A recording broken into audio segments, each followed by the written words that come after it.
My parent took $50,000 under my name for my sister's real life, but I made one decision that sent their whole world crashing down. I never cared much about how I looked. Grease under my nails, cement dust on my clothes. Those were the signs of hard work, of a man building something with his own hands. My parents, on the other hand, saw it differently. "Why can't you look presentable like your sister?" my mother would say every time I stopped by their house after work. "You're always covered in dirt, like some common laborer." I own 3 hardware stores, supplying everything from nails to roofing tiles. I spent years working from dawn till dusk, making sure my business thrived. Meanwhile, my sister Olivia floated through life like a princess, spending money she never earned, but I never imagined that my own family would rob me blind. It started small. My parents often asked for help. Money for home repairs, medical expenses, small things. I never questioned it. When they asked me to get them a second card for my business account, I thought it was for groceries, maybe some emergency purchases. Then came the lie. "Danny, we need a loan," my father said one evening, his voice heavy with false concern. "Your mother's health isn't great, and we have some urgent medical bills." I didn't even think twice. I went to the bank the next morning and co-signed a $50,000 loan under my name. But the money never went to medical bills. They spent it on Olivia. First-class tickets to Paris, a 5-star hotel in the heart of the city, designer clothes, spa treatments. She even sent me a picture from her trip, holding a glass of champagne with the caption, "Cheers to a stress-free life." I didn't realize what had happened until I saw my credit card statement. $115,000 from luxury stores in France, $20,000 transferred directly to my parents' account, and the final insult, $10,000 spent on home renovations. But not using supplies from my stores. No, they bought everything from my competitor, ER's, so I wouldn't suspect a thing. I stared at the numbers, my hands trembling with rage. They hadn't just stolen from me, they had betrayed me, laughed behind my back while spending my hard-earned money. And worst of all, they didn't think I'd do anything about it. They were wrong. Olivia wasn't just on a vacation. She had taken her boyfriend and a group of wealthy friends with her, all from high-status families. She had to match their standards, which meant endless shopping sprees where price tags didn't matter. She flaunted designer clothes, high-end jewelry, and extravagant meals, all paid for with my money. And my parents? They knew. They encouraged it. They believed that if Olivia played her cards right, she could marry into money, securing their future along with hers. They had turned my hard work into her golden ticket. I turned on my heel and walked out the door. They thought I would roll over. They thought I would accept it. They had no idea what was coming next. I couldn't sleep that night. The rage boiled inside me, refusing to settle. My own parents had stolen from me, not just money, but years of sweat and sacrifice. And for what? So Olivia could prance around Europe pretending she belonged among the wealthy elite? I sat at my kitchen table, staring at the stack of bank statements and receipts, $80,000 in debt. My business was already stretched thin with rising costs, and now I had loan payments I never agreed to. I clenched my fists, my nails digging into my palms. They thought I wouldn't fight back. They were wrong. Growing up, it was always Olivia. She was the golden child, the one who had potential, the one who deserved nice things. Meanwhile, I was just the worker. When I was 13, I started working summers at a construction supply yard, while Olivia was shopping at the mall with Mom. I was stacking lumber and unloading cement bags. By the time I graduated high school, I had saved up enough to buy an old truck. My dad laughed when I showed it to him.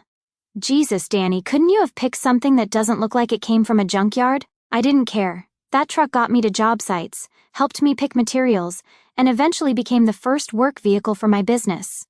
When I opened Henderson's Supply and Build, I did it with my own money, no loans, no handouts. I worked 16-hour days, hauling inventory, making deliveries, doing whatever it took to grow the company. Olivia, on the other hand, was too busy finding herself. She tried college but dropped out after 2 semesters. She tried working for a fashion startup but quit after 3 months because the environment was toxic.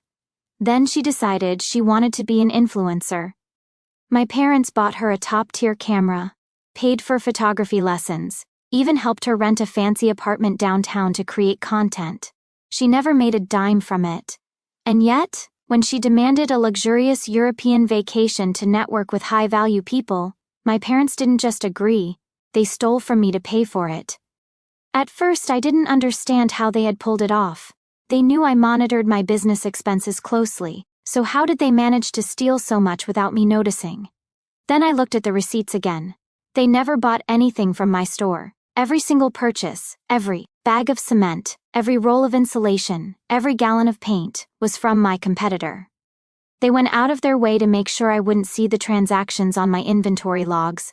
I called up an old friend who worked at Baker's Building Supplies, the biggest rival to my company. "Hey Matt," I said, trying to keep my voice even. "We haven't spoken in a while, but I was wondering, have my parents been buying a lot from you lately?" Matt hesitated. Yeah, actually, they placed some huge orders last month, renovating the house, I think." I swallowed hard. "How much are we talking?" "Well, they spent about $30,000 here, and I know they ordered some high-end fixtures from another supplier. Why?" My fingers tightened around my phone. Just curious. I hung up and exhaled shakily. They stole my money to renovate their home, and they did it in a way that made sure none of the profits came back to me. I wasn't just furious anymore. I was done. The next morning, I drove to my parents' house. Their driveway had been repaved, their front door was new, the windows freshly installed. The house didn't look like it needed any repairs at all. I stepped inside without knocking. My mom was in the kitchen, sipping coffee. She barely glanced at me. "Brian, if you're here to complain again, I don't want to hear it." I dropped the bank statements onto the counter. "Explain." She sighed, setting her cup down with an exaggerated motion. "Oh, Brian, you're still on about this? It's just money. You'll make more." I stared at her in disbelief. "Are you serious?" My dad walked in, adjusting his watch. "Look, son, you need to stop acting like a victim. Family helps each other out, that's how it works." "Help each other out?" I scoffed. "You didn't ask for help, you stole from me. You lied to my face about medical bills while you were blowing my money on Olivia's fantasy life." At that moment, Olivia waltzed in, her hair perfectly styled, her nails freshly manicured. She smirked when she saw me. "Oh God, Brian, are you still whining about that loan?" I turned to her, my hands trembling with barely contained fury. "That loan has my name on it. I'm the one paying it off." She rolled her eyes. "Relax. You run a bunch of hardware stores. You'll be fine. You mean the same stores you and Mom refused to buy from because you didn't want me to notice?" A flicker of annoyance crossed her face. "Ugh, stop being so dramatic." I laughed, actually laughed. "You're unbelievable." Olivia leaned against the counter, swirling her iced coffee like she was in a reality TV show. "It's not like we wasted the money, Brian. I needed to make an impression. Do you know how important networking is? I was traveling with people from real money. I couldn't exactly show up in cheap clothes." I gritted my teeth. "So that's what this was about. Playing rich to impress your spoiled friends?" She flipped her hair over her shoulder. "It's called status, Brian. You wouldn't get it," my mother suddenly interjected, her tone softening. "Sweetheart, you have to understand. Olivia has a chance to marry well. If she lands the right husband, it'll benefit all of us." I went still. "You stole my money because you thought Olivia needed it to trap some rich guy?" My father shrugged. "It's an investment in the future, son. You'll see." I looked at all three of them. My entitled sister, my smug father, my dismissive mother. I had spent my whole life breaking my back for this family, and this is how they repaid me. I exhaled slowly and shook my head. "No," I said, "not anymore." I turned and walked out. They didn't know it yet, but this was the last time they would ever take anything from me. Because I wasn't just leaving, I was about to burn everything down. I didn't go back to my parents' house after that. I didn't answer their calls, didn't reply to their messages. They thought I was just throwing a tantrum. They had no idea I was about to make them regret every single decision that led to this moment. First, I had to assess just how much damage they had done to my business. I spent the next few nights going through my accounts, invoices, and expenses. The loan they tricked me into taking was just the tip of the iceberg. $80,000 in debt under my name. $30,000 spent at my competitor's store, funneling money out of my own business. $20,000 spent on Olivia's luxury vacation. $110,000 on high-end renovations to their house. Meanwhile, my stores were struggling. Inventory was running low. I had pending orders I wasn't sure I could afford to fulfill. My parents had stolen not just my money, they had stolen my future, but I wasn't going to let them win.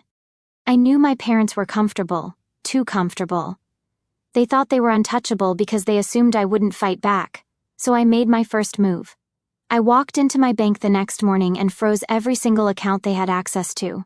The secondary credit card? Cancelled.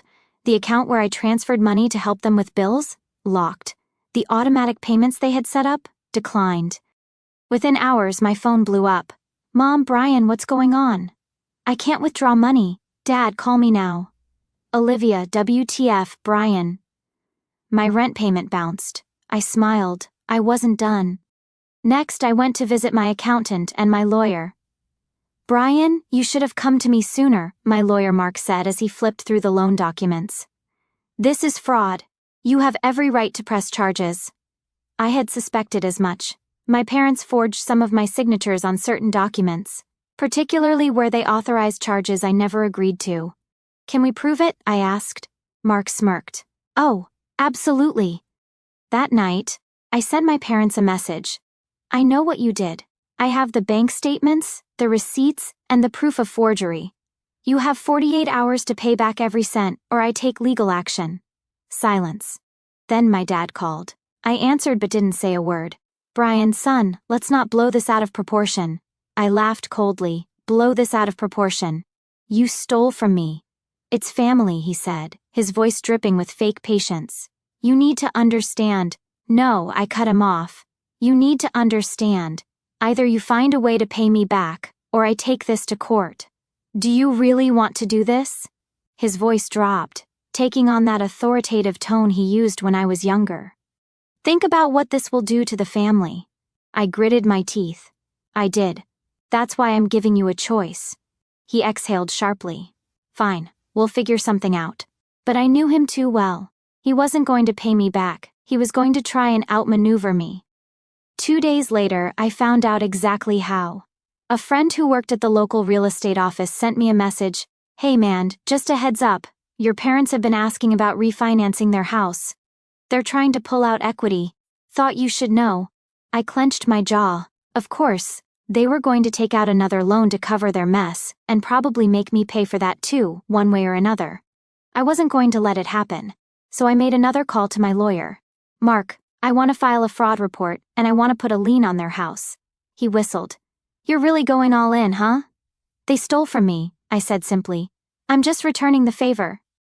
By the end of the week, my parents were officially under investigation for financial fraud. Their accounts were frozen, their loan applications were denied, their house was now tied up in legal complications. And Olivia? She lost her apartment. She called me in tears, screaming about how I had ruined her life.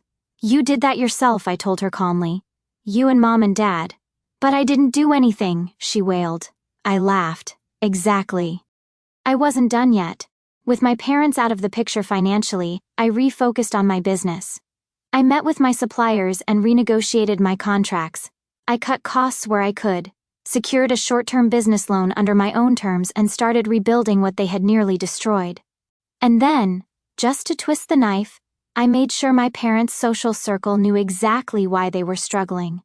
Word spreads fast. By the time my parents realized what had happened, their so-called friends had abandoned them.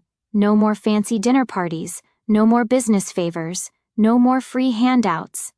They had burned every bridge, and I had made sure they had nothing left to stand on. After I took legal action, my parents and Olivia tried to pretend everything was fine. They acted as if this was just a temporary inconvenience, something they could smooth over with a few apologies and fake promises. But reality doesn't work like that.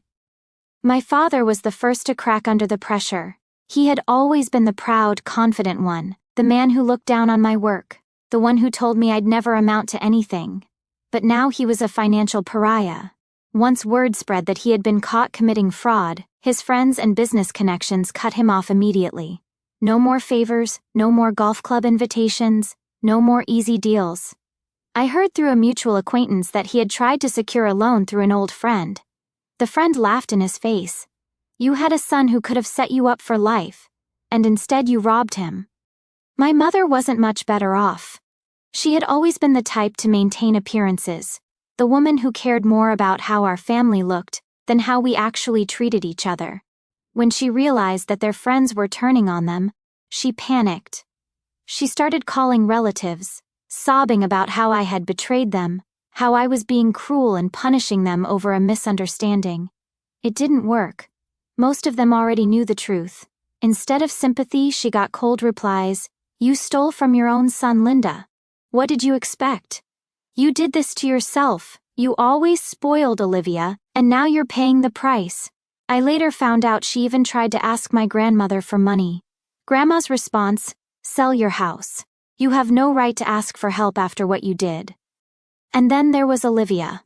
Unlike my parents, she had never faced real consequences in her life. She thought she could charm her way out of this, that people would just keep supporting her like they always had.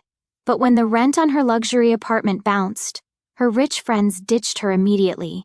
The moment they realized she wasn't actually wealthy, that she had been living on stolen money, they cut ties. She had built her entire identity around looking expensive, about being part of a world she was never truly in, and now she was broke, homeless, and completely alone.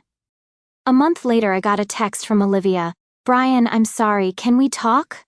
I ignored it. Then my mother called. She was hysterical. "Brian, we're losing the house, we have nowhere to go." I took a deep breath. "You should have thought about that before stealing from me," I said coldly. "Brian, please, please," she begged. "We're family." I laughed. "That never mattered when you were spending my money, did it?" She burst into tears. I didn't care. They had made their choices, and now they were paying for them. A few weeks later, their house was officially foreclosed. They had no savings left, no one willing to help, nothing. I heard that they ended up moving into a tiny rental, something way beneath the luxury lifestyle they had tried to maintain. And Olivia? She had to get a job for the first time in her life. Last I heard, she was working retail, dealing with rude customers and earning barely enough to survive. I smiled when I found out. She deserved every second of it. A full year had passed since I walked away from my family for good. A year since I refused to be their victim any longer. And my life? It was better than ever. My business had recovered and expanded. I opened a new store across town, one that quickly became even more successful than the first. I hired more staff, renegotiated contracts with better suppliers, and finally had the financial security I had worked so hard for. Most importantly, I no longer had to clean up their messes. Every cent I made was mine, not a safety net for people who never respected me. But my parents and Olivia? They were still living the consequences of their betrayal. After their house was foreclosed, they had to move into a small rental apartment in a less desirable part of town. My father, once so proud and respected, was jobless and ignored. No one wanted to associate with a man who stole from his own son, and then lost everything. My mother had tried to maintain her social life, but gossip spreads fast.